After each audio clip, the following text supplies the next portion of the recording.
Y'all, and welcome back. So as we saw in the last video, a good Stoic has no emotion. Emotion is a mistake. It's a false judgment. For the Stoics, you just are your judgment. You are what you believe.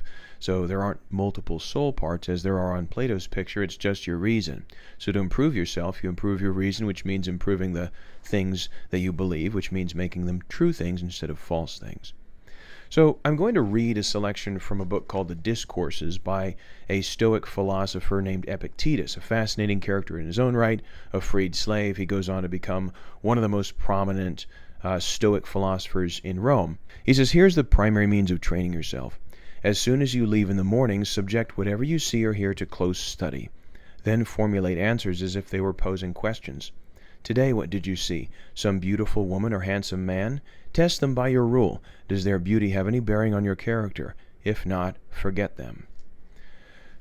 So, the number one key is going to be relentless mental training.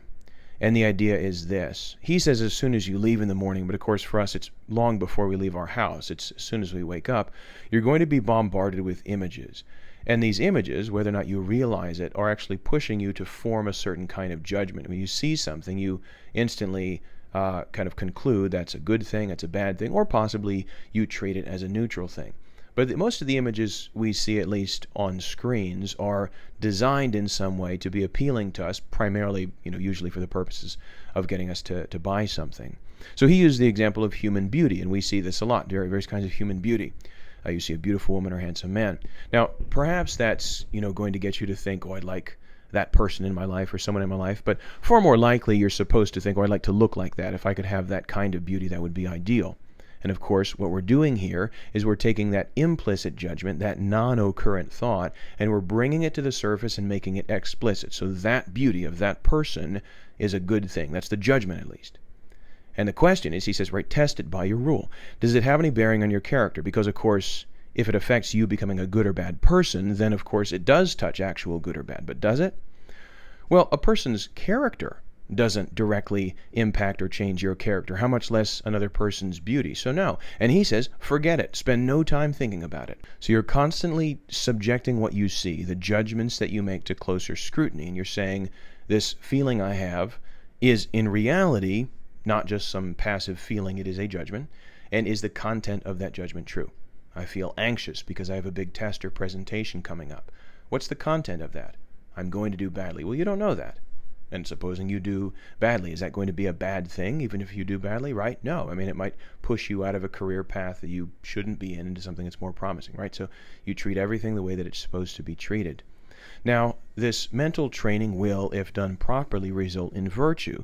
And we touched on this in the Socrates class, but keep in mind, virtue, if you achieve virtue, will at the very least mean the accomplishing of all your goals. Because what stands between you and your goals in life is some sort of character trait that you need to develop more.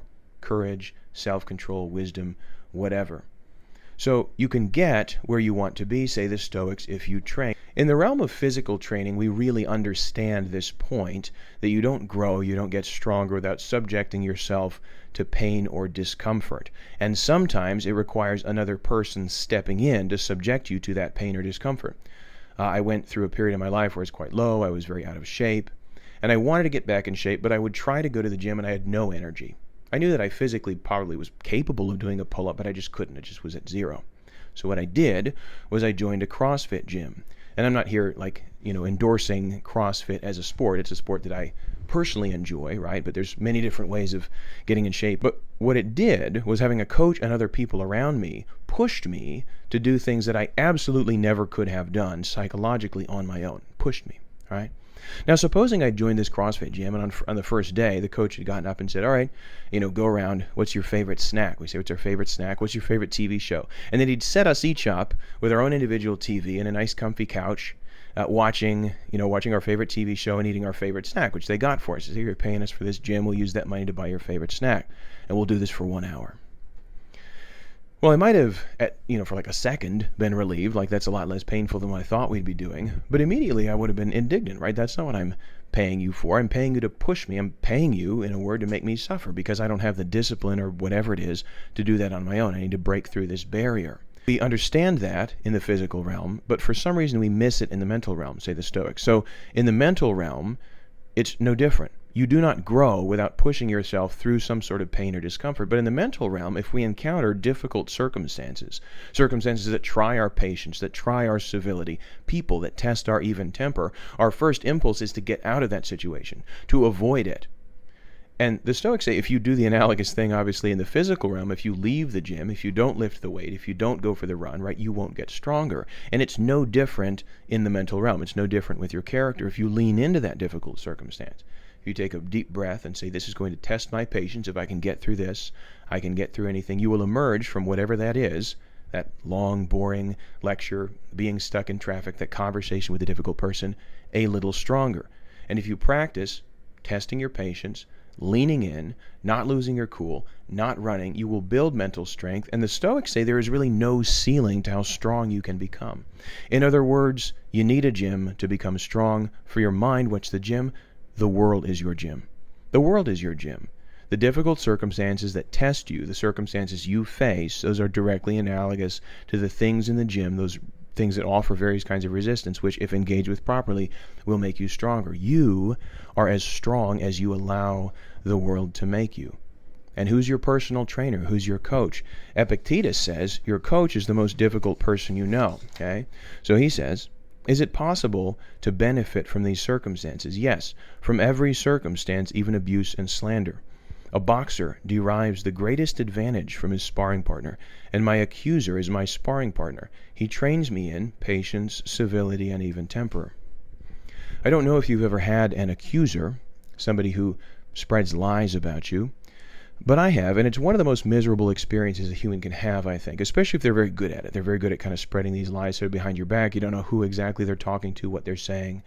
It's a terrifying experience, as bad as it gets. And in the physical realm, Epictetus at least says it's directly analogous to getting punched in the head. But he says that's what a sparring partner does. You pay a sparring partner to punch you in the head. Why? So that when you get out in the real world, if a real fight comes, you're ready. You've prepared.